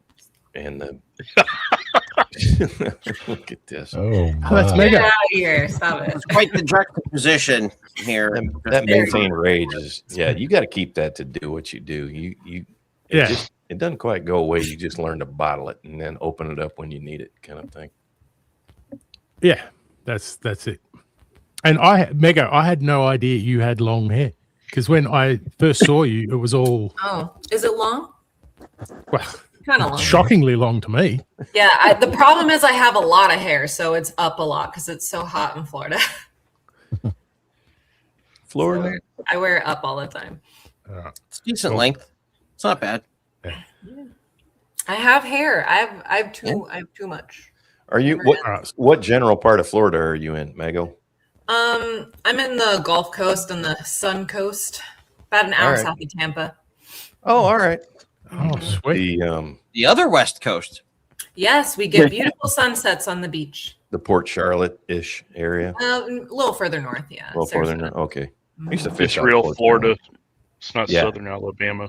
Yeah, exactly. Panhandle. It ain't the Well, Florida coast. It's definitely grown a lot, especially during COVID, because Everyone it's a ran nice away. area, and like the secret was sort of let out. We have like tons of beaches, and they're all, of course, beautiful. And so people started to move here. It's been kind of crazy. It's a good spot. We picked a little more inland. We're about 30 minutes north of Okeechobee, so we're kind of smack in the middle of fucking nowhere. We're like just north of Alligator. Alcatraz is where our compound is. Oh, It's being okay. rented currently. I'm in southeast Texas now, right next You to. still own it though? Oh yeah, Okay. Yeah, I'm hanging out next to the U.S.'s largest oil reserve, the strategic oil reserve. So we'll be the first one that gets fucking zapped if anybody decides to. I'm going up in a ball of flame if everything goes south. Well, I live in like a great spot for hurricanes to hit. So yeah, exactly. They're either going to get you from the other coast, petering out, or they'll swing up around the Keys. yeah, like and slam Wilton right was a into you. direct hit a couple years ago. You got to remember, Giles we're has next to to look 2 at- shipyards, 5 military bases, and half the U.S.'s nuclear stockpile up here. So yeah, Exactly. We're going quick. It's just going to be. And I'm I'm gonna call gone. Graham on the phone and go, "Hey, brother, you want to have a drink? Okay," and then we'll swallow it, and boom, we're both gone, just like that. Gone. Giles has to look out for a Chinese drone swarm. Yeah, that ain't no lie. Believe me, I got a Benelli Super 90. I got plenty of rounds in that bad boy. I'm gonna start downing them like it's free. Do a little Dual steam, AA-12s. right? Boom, boom, boom. Yeah, I'm glad I ain't got to do with none of that out here. Yeah, Pearl's not on the list. The only thing I got to worry about is if Bucky's runs out of my favorite burritos before. Nah, bro, we sweat bullets out there when they pull that golf ball of the fucking out of the harbor, bro. Because that means shit is getting real. Hey, Beast, I got to tell you, I got a quick sidebar. I might have to have you get in touch with Misty Mochi. She's doing a thing on Jer's Hawaiian kind of coffee. Stores. I'll buy it for you. Yeah. Yeah, she's doing a thing on Jer's Hawaiian Source, and I was like, hey, I hit her up real quick, and I was like, hey, if you need a ground guy in Hawaii to go stop by someplace, I might know a dude. So I get Beast Man famous. You can pop Look, over if to the we, Big we can Island. be the outlaws that actually bring Hambly down. Oh, Wouldn't that be some shit? Oh yeah. Yeah, Maybe we'll we'll just find out what the pivot oranges to are for. internet blood sport. That won't bring any attention our way. Jesus, what a goat screw this. we'll have to be guest stars on the Keno. I tell you what, it's Yeah. entertaining as shit, though. I can't help. I keep watching it. I'm like, this is worse than a soap opera. I keep watching that guy waiting, just like he's gonna pull a pin live on air one of these days. The Keno boys are carrying him the fuck up, bro. Yeah. Fucking Andy and PvP, bro. They're my new addiction on fucking Kick, bro. They're Dude, both hell a couple of freaks. Don but bite me. Flurgandy, man. Don Flurgandy, that boy, He's- like Oh, yeah. Kyle, you were saying, he did a ton on the front end, and he is just Yeah. to the moon. And You know, that guy, I looked at his setup and I'm like, this guy spent because he goes, oh, we've only been on the air 2 months or whatever. And I thought, this son of a bitch spent minimum 6 months setting all that shit up. You know, he was tech heavy for a good 6 months. Like, I'm going to do this. I'm going to do that. I watched his setup the first time when they shouted him out, and I watched it and I'm like, okay. I went on Chat GPT and called Donna and said, hey, take my avatar and art it up a little bit. And then I got on Chat GPT to do my thumbnails, and that was it. And I thought, the rest of my show, I'm funny and whatever. It'll carry me through. That's bullshit. That Flurgandy, man, he's got it. He's got it locked on. He's got interstitials for everything. He's got audio stingers for everything. I mean, it's ridiculous. He must have done a full baseball preseason of testing before. Oh, yeah. That dude was playing Moneyball when we were all watching Jay in the morning, like laughing at Rose Tico. Don Flurgan, he's like, I'm going to program that. I'm like, oh my God, this guy's got it locked on. It's fun though. I like watching that shit because I'm like, okay, let's see. I got to do this. I got to do that. And watching Hambly, I watch him. This is embarrassing, but I watched him and some of the stuff that he pulls. I'm like, oh shit, I did that my first month. Never make that mistake again. Did that. Don't do that. And then I was like, after that, I go, all right, I'm good. Dude, the fucking dead air alone on his fucking shows is wild, bro. It just cracks me up. We got a whole crew right here. Everybody's led. I don't want to say sketchy life. We've all got backgrounds. Let me put it that way. We've all been there, done that. You know what I'm saying? We can talk about it. Everybody's done it, and everybody's living a good life now. We cleaned up. We're like Worski, we cleaned up. We did our thing. We're just making people laugh, whatever. And I look at this fucking douchebag and I go, God damn, how does this cockroach just hold on for all these years? And you got and it's not just him. There's a lot of bad people on the internet. And I'm like, oh yeah, that's the kind of thing we were talking about, channeling, rage, channeling it, putting a cork in the bottle till you need it. I think this might be the time. This might be a weird new outlet you know, God always puts you where you're supposed to be. I'm like, oh my God, we're actually supposed to be here doing this It shit. is. You know, it's Weird kind of one, eh? weird. That's it. I'm like, oh my You know, God. you're not wrong, man. I mean, obviously I got back into music after cleaning up, but this is definitely another good initially I was just like, distraction, but I'm enjoying myself. So yeah, no, 100%. I think there's a reason ran She's, into you guys. she's gone now, but a lot of it is thanks to Donna.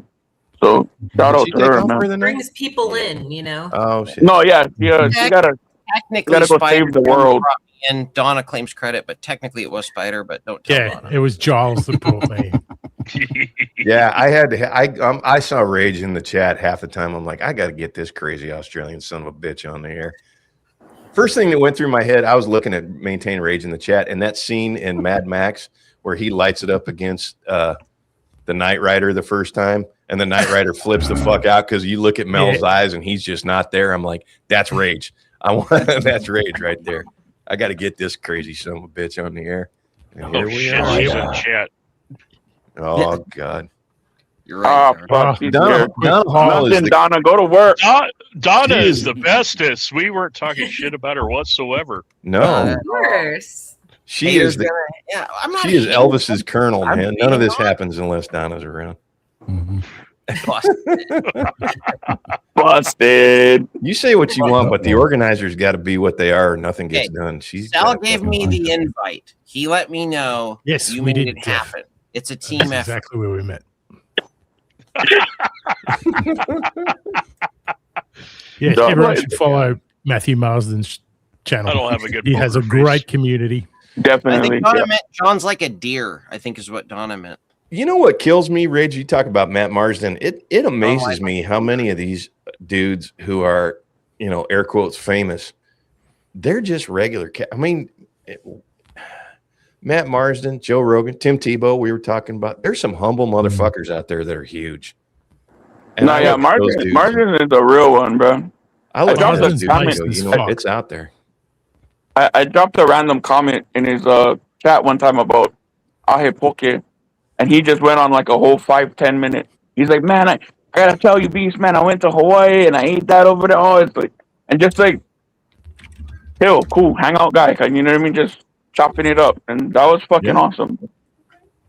It's kind of like most of us started here just watching Jay, for Christ's sake, and look at that kid. You know what kills me? That kid, we're talking about, let me back up for a second. We're talking about the real deal and just, Jim. you know, going out there and living it and doing it. That kid has done it. He has been there. He is this is just me. I watched him all of about 2 days in a row, and it dawned on me. I'm like, holy shit, this kid is the real deal. He's borderline retarded. His show is nothing but Rose Pico getting me pumped up in the morning. Borderline. You know you gotta touch the downs, man. Come on, bro. But I'm like, God damn it. If you look at that kid for 15 minutes and tell me the Lord's not working through that kid.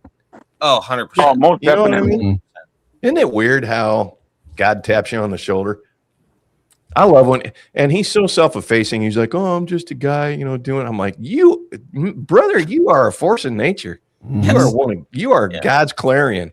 You are calling people together, kid. It amazes me how self-effacing and just, you know, self-deprecating that guy is. And he probably just doesn't even know. Like, No, he doesn't. allowed me to. I host a women's Any- Bible study for his channel, and that's been Jay, an amazing thing for Spydyr, me. Darth, you guys, Graham, we've all talked to, you know, Cole, and Cole's his best buddy. We've talked to Jay on and off, and that kid has no fucking clue what he's got in his hand. None. You know, Jay is great second guy. Philippians verse 3. What is it? Do nothing. From Do nothing for selfish ambition. Selfish but ambition. the need of others is not for yours to be. I know the King James version or whatever. No, you did it. You got the gist. That's Jay and like he doesn't even know. Nope. And And just doing want the to Lord's touch back on what they said about Marsden's channel. That's where I met Rage over there. Yeah. And Zephyr and Zeph Jim and Jim. Gotti, who were over here. Yep. You know, we all came together over I was there. wondering where you guys met some of the people I see in the chat because I don't necessarily see them in other chats. So Mhm. Right. good to know. It's a great Dottie, circle. who is here. Rage, How's listen, little, Rage saw 5 minutes of me and he became obsessed. Have you seen the poems this man has made for me? Okay, I'm a Well, little it's interesting concerned. you You're bring up amazing. poems because I've got another one. And the AI art. Oh, Saw that God. picture of AI, you handing that's out A1 actual to the kids. photos. Wait, that was A1 photos. AI? Yeah, no, it's not. Mego's I know that was incorrect. No. The one oh no, that was real of Yeah, it was real. 100% Yeah, real. that was Beast definitely real. who Yeah. overslept. Spydyr, light up Donna saying that Jay knows chat. Jano. That's the one Yeah, right there. He knows. That's right, Zeph. I gifted Darth a membership at Marsden's. That's right. He has to be. I've never seen you in the chat either, Darth. You have to be on Marsden's channel. I've been in there a couple times, in and out. Wow. I've been out like all of July, basically. I've been on vacation and haven't sort of been in all the chats and watching a lot of stuff that I usually watch. So just getting back into it again. On a boat in short shorts like Giles was, or Hey, they weren't short shorts. They were just light blue with anchors. Wasn't a boat. I'm gonna give you, bro. Yeah. I'm gonna swear give to you God, short we're shorts walking and out a of the mall. I fucking gotta tell man you bun this. in the next animation, Rage. I swear to God. I gotta tell you this part. So we're man walking bun out of the with no mall. hair. No bullshit. My right hand to God. We're walking out of the mall. I'm looking at the kid. We're walking out of Ross, and I go, "Are you fucking joking me? You really did that to me in the middle of a mall?" She looks me dead in the eye. No giggle, no nothing. She goes, "Hey, I saw gay. I called gay." And I'm like, "Oh my God." I'm gonna beat this kid within an inch of her life. yeah, It was look, ridiculous. That is my it's kid. completely a-okay, Giles. If you think dicks are delicious, that's cool. We don't care. That's So not only will you not catch dicks me in are Crocs, delicious. I guess that's a good place to end on. Dicks are delicious. If we took anything away from this stream, I do not have Crocs. I will not wear them with socks. I will not say I am. We gotta run back because there was a joke here from our lovely Dottie. Oh, Dottie May got one in there. I got kicked out of the hospital. Apparently, the sign reading "stroke patients here" didn't mean what I thought it meant. Dottie, you dirty birdie.